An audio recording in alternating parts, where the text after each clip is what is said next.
προς επίσκεψη των σπιτιών του παιδιού, η βασίλισσα επισκέφθη τη Δυτική Μακεδονία και την Ήπειρον. Εις την Σύνδον η βασίλισσα, συνοδευομένη υπό του διαδόχου, εγγενίασε την αγροτοπεδόπολην Άγιος Κωνσταντίνος.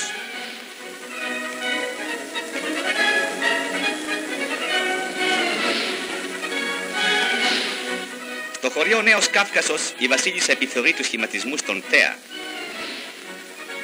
Οι κάτοικοι του χωριού χαιρετίζουν με ενθουσιασμό την άφιξή της.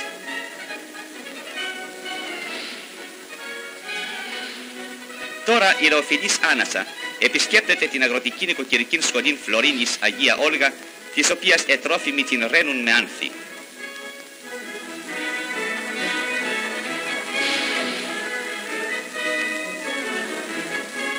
Η βασίλισσα επισκέπτεται τα διάφορα διαμερίσματα της σχολής και ενημερώνεται για την λειτουργία της από τη διευθύντρια της σχολής. Εις των πολυπόταμων, η θερμότης των αισθημάτων των κατοίκων εξεβηρώθη κατά των πλέον αυθόρμητων τρόπων κατά την άφιξη και την αναχώρηση της βασιλίσης. Η βασίλισσα φτάνει στο χωρίο Ιδρούσα της Φλωρίνης, όπου παρακολουθεί τον τοπικό χορό που στείνουν οι κάτοικοι προς τιμήν της. Εν συνεχεία, η βασίλισσα επισκέφθη την Δροσοπική που είχε πυρποληθεί από τους συμμορίτας και συνεμερίστη την ζωή των χωρικών. Εκεί η βασίλισσα εθεμελίωσε το κτίριο του σπιτιού του παιδιού. Και τώρα η περιοδεία συνεχίζεται και η βασιλική συνοδεία κατευθύνεται προς το ανταρτικό της Φλωρίνης. Οι κάτοικοι της επιφυλάσσουν και εδώ συγγεννητική υποδοχή. Η βασίλισσα συνομιλεί με μια από τις κοπέλες του σπιτιού του παιδιού που εξεπαιδεύτηκε στον εργαλειό.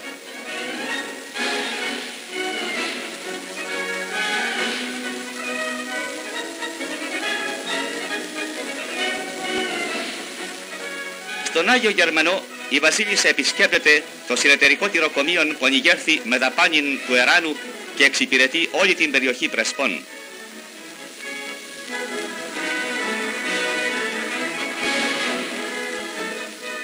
Η βασιλική συνοδεία κατευθύνεται τώρα προς το συνοριακό φυλάκιο της Κούλας Πρεσπών. Εκεί επιθεωρεί τους άνδρας και χαιρετά τα μέλη του τμήματος της φανέλας του στρατιώτου.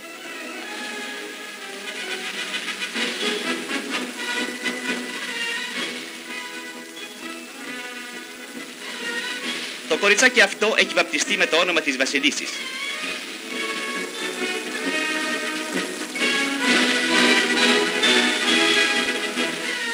Η βασίλισσα επιβιβάζεται βάρκας με την οποία κατευθύνεται στο νησάκι Άγιος Αχίλιος της λίμνης Μικρή Πρέσπα. Από εκεί η βασιλική συνοδεία κατευθύνεται προς το Μενάνθιον, ένα από τα απομακρυσμένα και δύσβατα χωριά της περιοχής Καστοριάς, ενώ επικεφαλής βρίσκεται μια αυτοσκεύειος τιμητική φρουρά. Όταν η βασίλισσα φτάνει στο χωριό, οι κάτοικοι την οραίνουν με άνθη. Παρόλη την κακοκαιρία, η βασίλισσα ακούραστη διασχίζει το χωριό.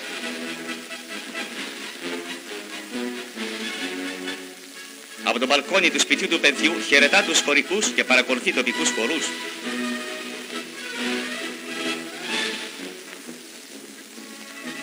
Στην Αγία Κυριακή τα παιδιά του σπιτιού παρουσιάζουν ένα διασκεδαστικό σκέτς, το οποίο η βασίλισσα παρακολουθεί με ιδιαίτερα ευχαρίστηση. Τα τζιπ της βασιλικής συνοδείας κατευθύνονται τώρα προς την Διποταμιά. Η βασίλισσα σε ολόκληρη την περιοδία της δίλησε 5.000 χιλιόμετρα με αυτοκίνητο, 1.458 με τζιπ και 240 με σιδηρόδρομο. Τώρα η βασίλισσα και η ακολουθία της φτάνουν στην ονομαστίδια της φυσικές καλονές της Καστοριά με τη γραφική λίμνη.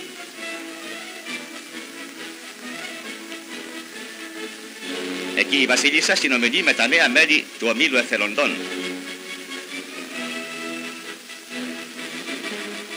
Στο πολυκάστανο του νομού Κοζάνης, η βασίλισσα επιθεωρεί των παιδικών κήπων του σπιτιού του παιδιού και εν συνεχεία παρακολουθεί τοπικούς χορούς που χορεύουν οι κοπέλες του χωριού.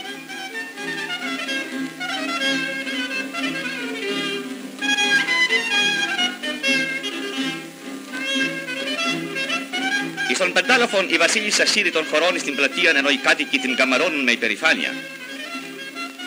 Η βασίλισσα φτάνει στην Κοζάνη, όπου την υποδέχεται ο δήμαρχος, οι τοπικές αρχές και πλήθη λαού. Μετά την επίσκεψη στο Δημαρχείο, ο λαός εκφράζει τα ενθουσιώδη αισθήματά του, ραίνοντας με άνθη το πέρασμα της βασιλίσης.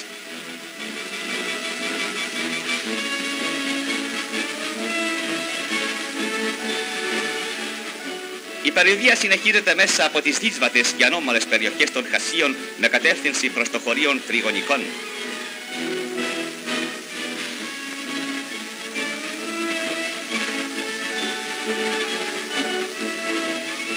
Εδώ με έκπληκτη συγκίνηση οι κάτοικοι υποδέχονται την ακούραστη βασίλισσά μας. Στο σπίτι του παιδιού γίνεται η τελετή της παραδόσεως της σημαίας.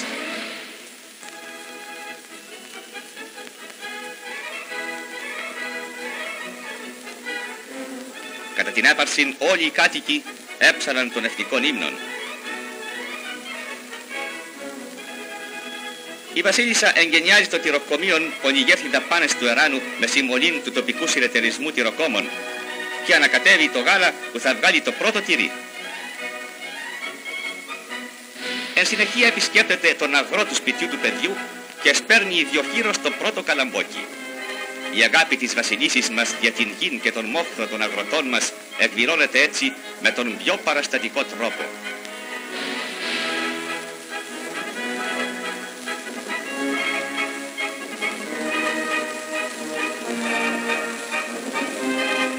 Στη Βίγλα γίνονται τα εγγένεια των εγερθέντος υπό του Εράνου καταφυγίου που εξυπηρετεί και προφυλάσσει τους μετακινουμένους κατά τον χειμώνα χωρικούς. Η βασιλική συνοδεία φτάνει στο Εδωνοφόρι Ιωαννίνων. Εκεί η βασίλισσα παραδίδει τη σημαία σε έναν από τους αυριανούς φρουρούς της ακριτικής αυτής περιοχής.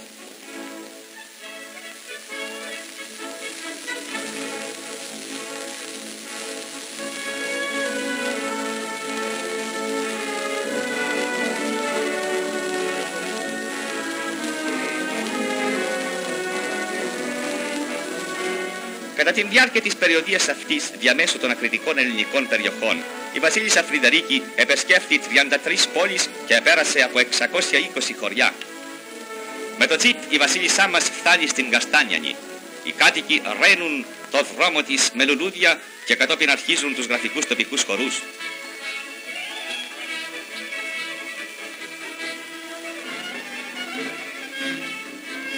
Στο σημείο αυτό της ελληνοαλβανικής μεθορίου υπάρχει συνοριακό φυλάκιο, στο οποίο κατευθύνεται η βασίλισσα συνοδευομένη από τον νομάρχην, τον διοικητή της μεραρχίας και τον υπασπιστή της. Η βασίλισσα ανεβαίνει στο φυλάκιο και κατόπιν προσβλέπει προς το απέναντι αλβανικό έδαφος.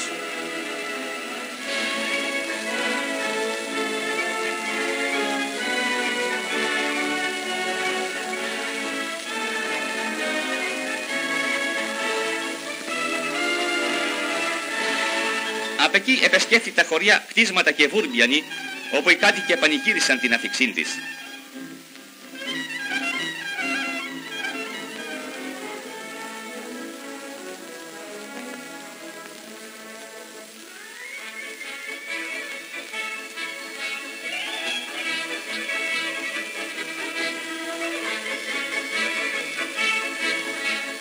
Στον πύργο η βασίλισσα συνομιλεί με δύο νέους που έχουν επαναπατριστεί από το παραπέτασμα.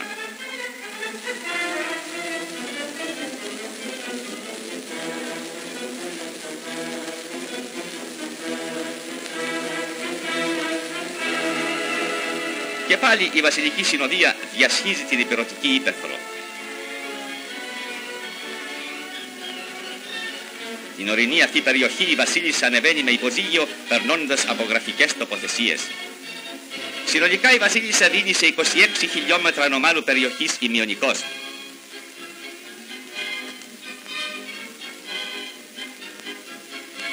Το πέρασμα από δύσβατα μονοπάτια περιλαμβάνεται συχνά στο πρόγραμμα της περιοδίας. Στο Πεκλάρι η υποδοχή είναι γεμάτη από αισθήματα αγάπης και λατρείας. Οι αγρότες ραίνουν με άνθη τη λεοφιλή βασίλισσα, που η στοργή της για τον κόσμο της υπαίθρου είναι πια παροιμιώδης.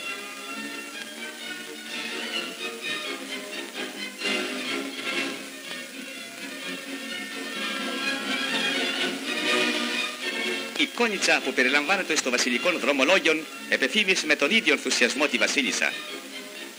Την μεγαλειοτάτη υπεδέχθησαν η τοπική αρχή, ο πρόεδρος και τα μέλη του Διοικητικού Συμβουλίου του Ερυθρού Σταυρού. Εδώ η βασίλισσα εγκαινιάζει το νοσοκομείο του Ερυθρού Σταυρού Βασίλισσα Φρυδερίκη, που έχει ενεκερθεί με την συμβολή του Εράνου πρόνοια βορείων επαρχιών.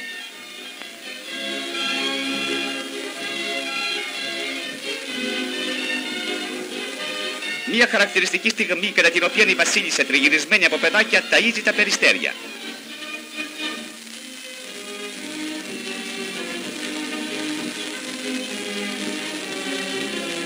Και λίγη ανάπαυσης κατά την διάρκεια της κουραστικής αυτής περιοδίας. Με οδηγό ένα μικρό παιδάκι η βασίλισσα κατεβαίνει προς τον δρόμο για να συνεχίσει την περιοδία της.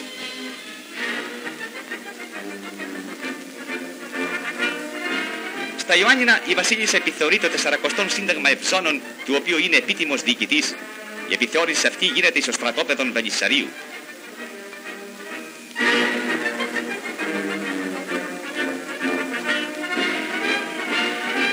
Ευθύς κατόπιν οι άντρες των ενόπλων μας δυνάμεων παραλάβουν με υπερηφάνειαν πρώτης βασιλίσσης των Ελλήνων.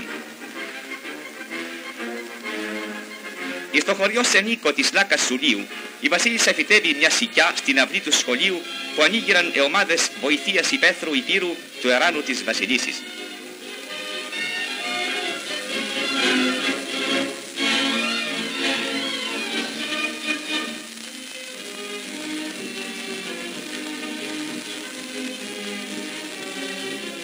Τώρα η Άννασα κατευθύνεται προς Κεραμίτσαν του νομού Θεσπρωτείας. Η διέλευση από την περιοχή αυτή γίνεται με υποζύγια, με τα οποία η βασιλική συνοδεία κατευθύνεται στα άλλα χωριά της περιφερείας.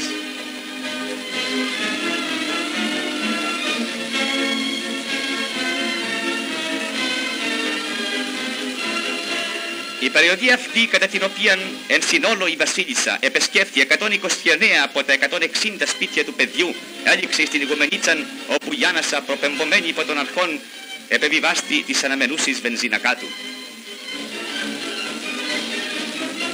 Με των αντιτορπιλικών ναυαρίνων η λαοφιλής βασίλισσα, αφού συνεπλήρωσε την τόσο γόνιμον επαφήν της με τον λαόν της υπαίθρου, επιστρέφει τώρα εις την πρωτεύουσαν για να συνεχίσει τα μεγάλα κοινοφελή έργα της.